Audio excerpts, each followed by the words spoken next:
The British government is offering tech companies an opportunity to expand their presence in Europe. Startups in the New York area have until June 1st to submit their registration to the 2014 Great Tech Awards. What do the winners get, and why the UK? Can't be for the weather. For answers, we are joined by Danny Lopez. He's the British Consul General for New York and the Director General for the UK Trade and Investment in the USA. Thank you for coming back and seeing us again. We didn't scare you away. Let's first start with why the UK, and why is the UK a good place to start up your tech venture rather than Silicon Valley? Well, over the last 5 years, the number of companies in the tech and digital media space in the UK has actually doubled. So the space for entrepreneurs right now is thriving. It's talent. It's the fact that the education system has been transformed, so kids are coding from a very young age now. It's availability of capital. And it's the availability of capital, that's very important. So the capital is flowing through the financial system, because a lot of people look at London and New York and say, oh, well, the financial systems were broken a few years ago.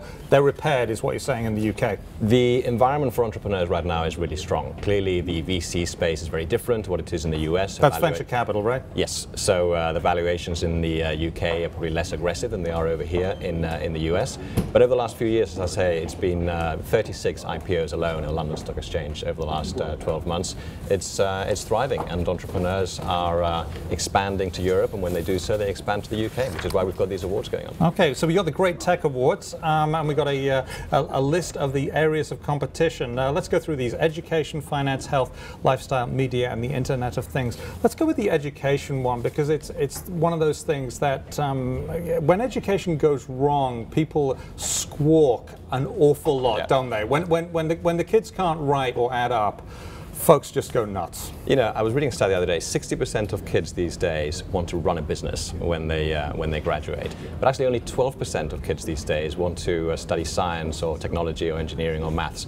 So the key is to kind of connect those two areas and make sure that kids are studying those subjects and then translate that into business success. So that would be something that would be, you know, it's we have it at the top of the list, but it is alphabetical. So let's not run too much into that. Now, there's a lot of media companies out there. It's a very crowded space. Let's go with the health, because health, you know, for a long time, you know, leeches were the everything in medicine, or pretty much 90% of medicine. We've come a long way since then, sterilizing the equipment.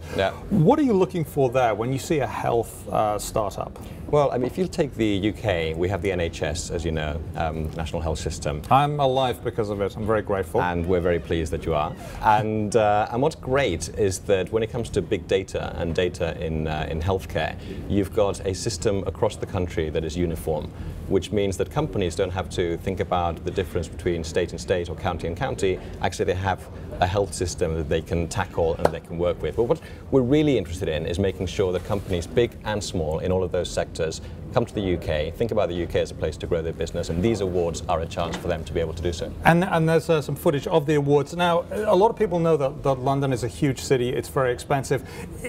Are all the startups? It's good value. It's good value. Okay, I'm sure it's good value. Well, is anything going to Scotland? We've been hearing a lot about Scotland. Alex Salmond was over here doing the rounds recently. I'm sure he stopped in to see you.